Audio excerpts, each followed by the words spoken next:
အားလုံးပဲမင်္ဂလာပါဒီတစ်ခါတော့ကျွန်တော်ကြံခဲ့တဲ့ဟာပေါ့နော်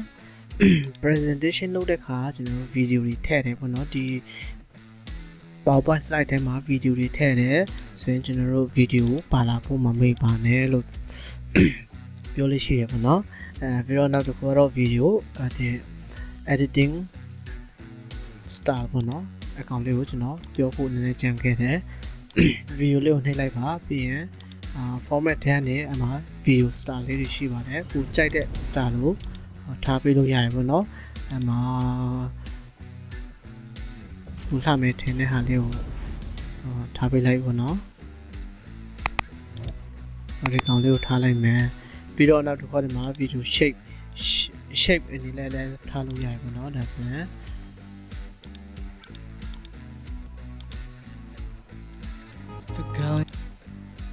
shape အနေနဲ့ထားကြည့်လိုက်မယ် format ထဲကနေ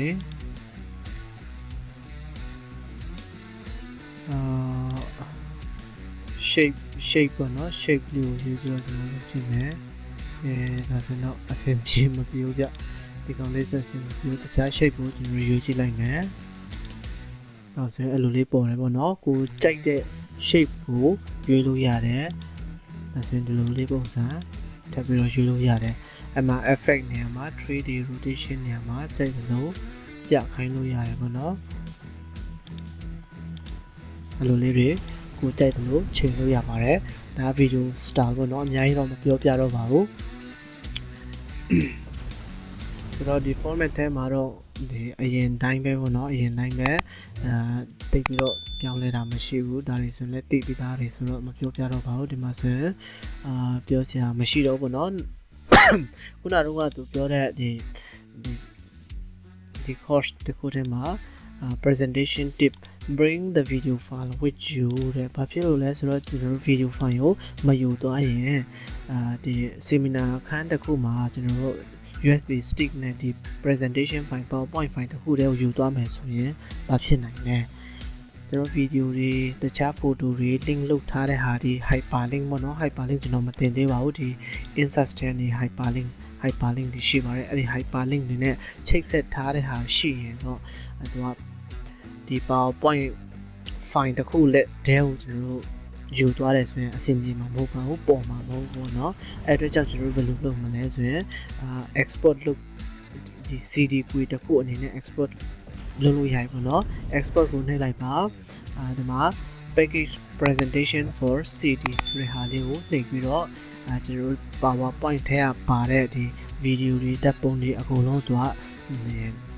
CD တခုပုံစံလိုမျိုးနဲ့ကျွန်တော်လုပ်ပေးသွားပါပေါ့နော်ပြီးတော့ဒီကောင်ကြီးကနောက်မှာကျွန်တော်ပြောပြလိုက်မယ်အခုကျွန်တော်ပြောပြချင်တာ CD package ပေါ့နော်ဒီကောင်လေးကိုရွေးလိုက်မယ်ဆိုရင် CD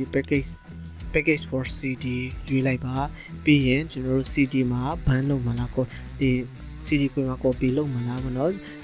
CD ကိုမှာ copy လုပ်ခြင်း copy to CD လုပ်ပါပြီးတော့ကို computer မှာတင်ထားပြီးတော့အဲ့ဒီကျွန်တော်တို့လုပ်ထားတဲ့ folder အလိုက်ကိုယူသွားခြင်း copy to folder ကိုနှိပ်ပေးလိုက်ပါပြီးတော့ location ကိုရွေးပေးရပါမယ် location ကိုကျွန်တော် download ထဲမှာထားလိုက်မယ်ဗျဒီ download ထဲကိုကျွန်တော် select လုပ်လိုက်ပါတယ်ဒါဆိုရင် C ထဲ user ထဲကuser Salai ထဲက download ထဲမှာတင်ပါဘောနော် okay နှိပ်လိုက်ပါဒါဆိုရင်ဒီမှာ yes ကိုနှိပ်ပေးလိုက်ပါဒါဆိုရင် continuous ပေါ့နော် continuous ကိုနှိပ်ပေးလိုက်ပါဒါဆိုရင်သူက export လုပ်နေပါပြီဒါဆိုရင်ဒါ presentation file ပေါ့နော်ဒါ presentation file ဒါကျွန်တော် link ချိတ်ထားတဲ့ video file ပါဒီထဲမှာဓာတ်ပုံတွေပါရင်းရတယ်ရှိသေးတယ်ပေါ့နော်ဆိုတော့ဒီ file ကိုကျွန်တော်တို့ဒီ folder တစ်ခုလုံးကို copy ကူးပြီးတော့ယူသွားမယ်ဆိုရင်တော့ကျွန်တော်တို့အဆင်ပြေပြေလုပ်လို့ရပြီပေါ့နော်ကျွန်တော်ခုနကလုပ်တဲ့ဟာလေး slide show လေးတစ်ချက်ကြည့်ကြည့်လိုက်မယ်ဘယ်လိုပေါ်မလဲfull video လုပ်ထားတယ်ဆိုတော့ဒီလိုမပေါ်ဘူးနော် full video မလုပ်ထိုင်တော့ဒီလိုလုပ်ထားတဲ့ပုံစံလေးအတိုင်းပုံပဲထင်ပါတယ်ဒီကောင်နှိပ်ပြီးတော့ playback full video ကိုဖြုတ်ထားပြီးတော့လုပ်ကြည့်လိုက်မယ်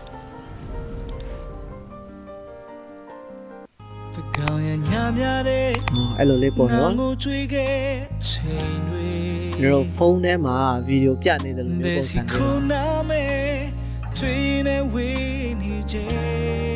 တယ်ဗျဆိုတော့ဒီလောက်ပါပဲအားလုံးအဆင်ပြေကြပါစေ